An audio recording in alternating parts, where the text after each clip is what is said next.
afternoon. And I'm not really sure whether I have to ask you how your day's going. Normally that'd be a nice chit-chatty thing to say, but you're joining a 72-year-old guy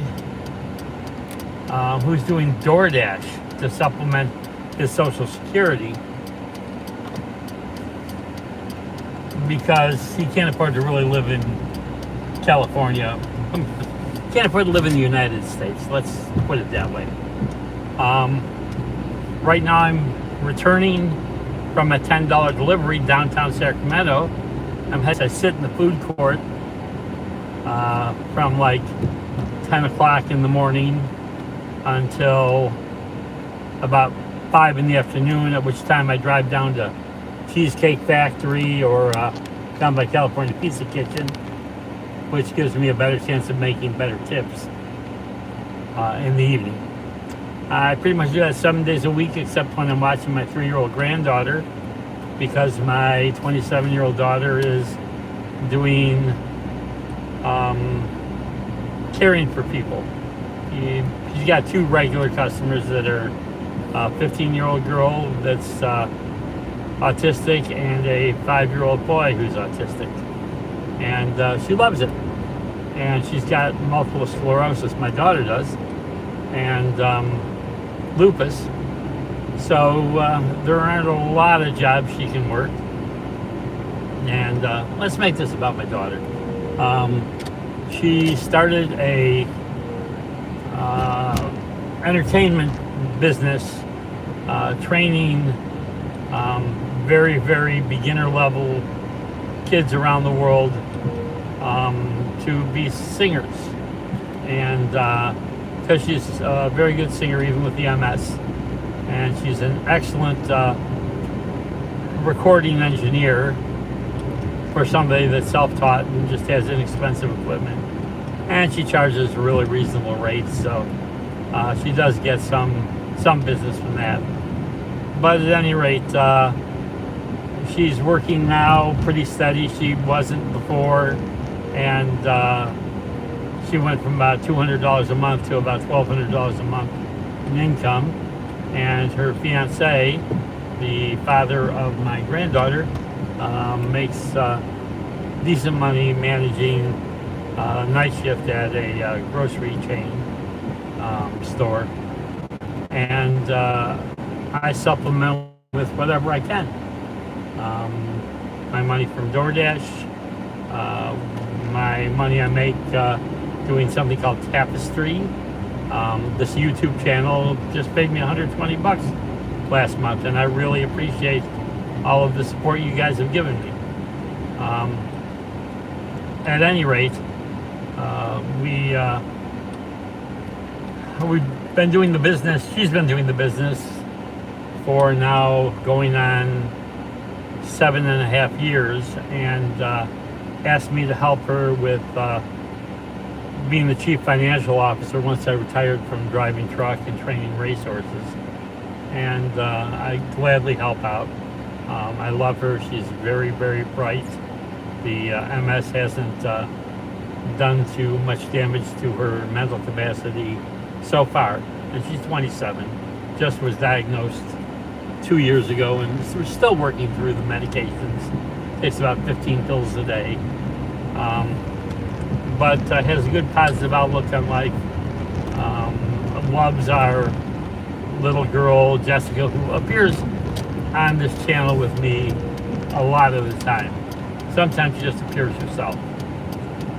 She'll get a lot more views than I will. But anyway, I decided to start going live strictly because live gives you more time for YouTube to put advertisements on, and I could really use the money to help my daughter and my granddaughter and my future son-in-law. And I'm also in the process of building a 2-bedroom condo apartment, call it what you want, in the Dominican Republic on the roof of my fiance's house, my fiance's parents' house, I should say. And yeah, she's a lot younger than me, but most people that are still living are a lot younger than me. And I'm not much of a grown-up anyway. So I put her through college, and in return she has asked me to come over and marry her and have 3 kids, and we can live on the roof of her parents' house for as long as we want. When I pass away or I become too feeble-minded for her to stand anymore, the place will be hers. And I will happily do that. She's given me a lot of joy in the last 8 years that we've been involved. She's very sweet, she's very kind, she's very shy, which is the yin to my yang, because I'm not shy at all. And my daughter approves of the relationship, and her family approves of the relationship as well. Shock of shocks. But I am a very nice guy. I'm very sweet. I'm very fun. I don't drink. I don't do drugs. I don't smoke cigarettes. I used to gamble too much, and I used to have too many extramarital affairs with professional extramarital affairs. So that's the gist of that. Anyways, my daughter loves music, and as she was suffering from the multiple sclerosis, it affected her singing. And she was a very good singer. Not American Idol, not gonna award Grammys and stuff like that, at least not at this stage. But it did affect her singing a little bit, so she had to learn how to engineer her voice. And she's remarkably talented at that. She was in internet security before she came down with double carpal tunnel syndrome, where she had to have both of her wrists operated on. And her doctor said at 19, she was the youngest person he had ever operated on for one wrist, let alone 2. And that she had to stop playing the piano as much, and she had to stop working on the computer as much. Well, that kind of shot internet security all to hell. So in the interim, she learned to engineer, which takes a lot more time, patience, and thought than it does keyboard manipulation. And she really sings good still. With the engineering, she sounds great. And she's helped some other people with their singing that were part of YNA Entertainment. YNA, she came up with me, You're Never Alone. And she wanted an outside-the-box business that didn't, let's say, make the trainees little soldiers. She wanted to give a lot more care, a lot more gentleness, not need for the, let's say, the K-pop trainees to be 5'2" and 87 pounds, not even be Korean. And so that's what she's got.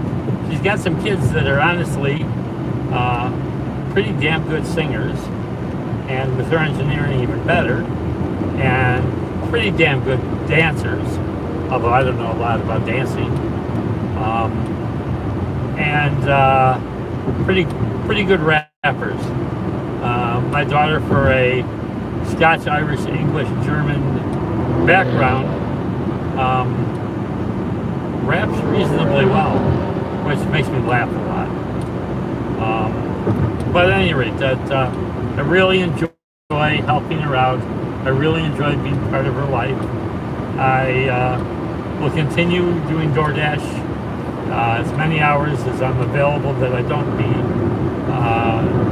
required to watch my granddaughter, which is, well, we go toe-to-toe, but for a 3-year-old and a 72-year-old, we make quite an interesting team. And I've been sleeping in the same queen-size mattress, or on the same queen-size mattress, on the floor with her since she was 3 months old. I had her at my house, or the house that I was living for free in for a year and a half. And the last year and a half, we moved into a 2-bedroom apartment with my daughter and my future son-in-law. And they're great kids. They love my little granddaughter almost as much as I do. But nobody loves her more than I do. Nah, they love her.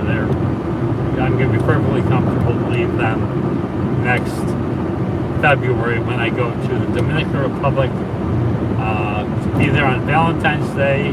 Our apartment will be finished. Our home will be finished, shall I say, and ready to start a new life with my fiance.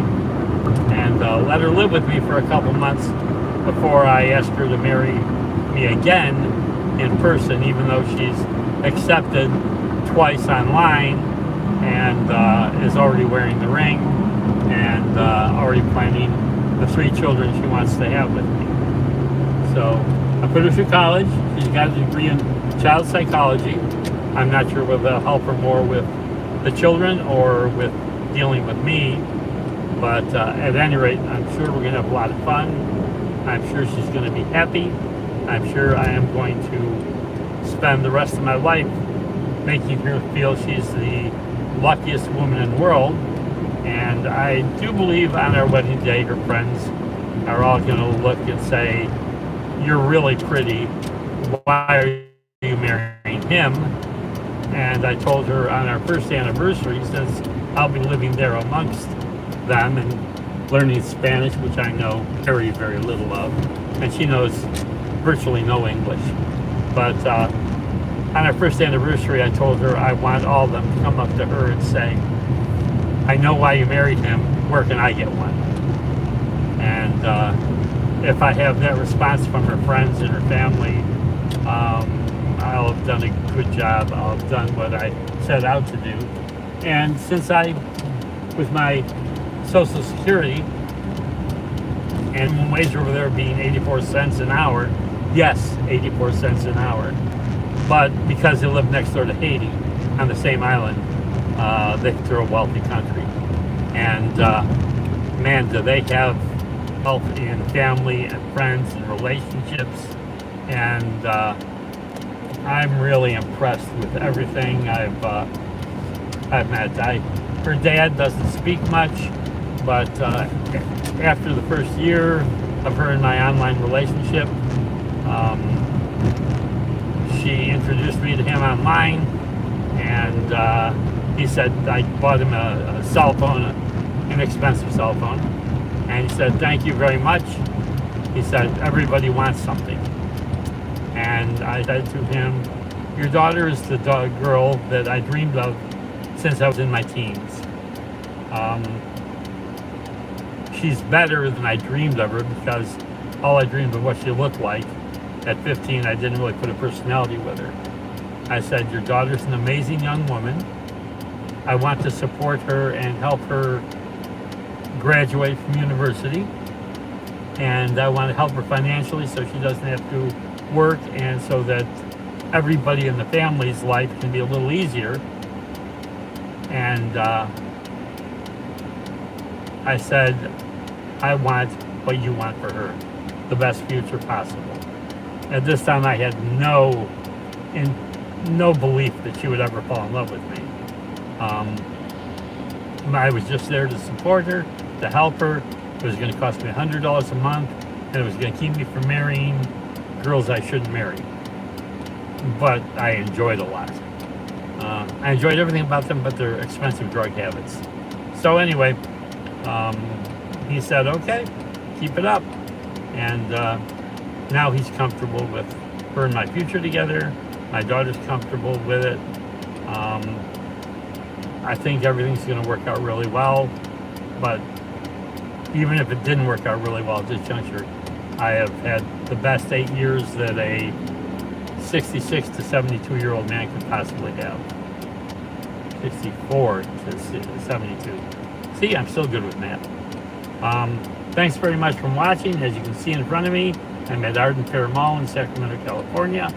And I'm going to head in and see if I can pick up some more business for the day. Hope you enjoyed my video.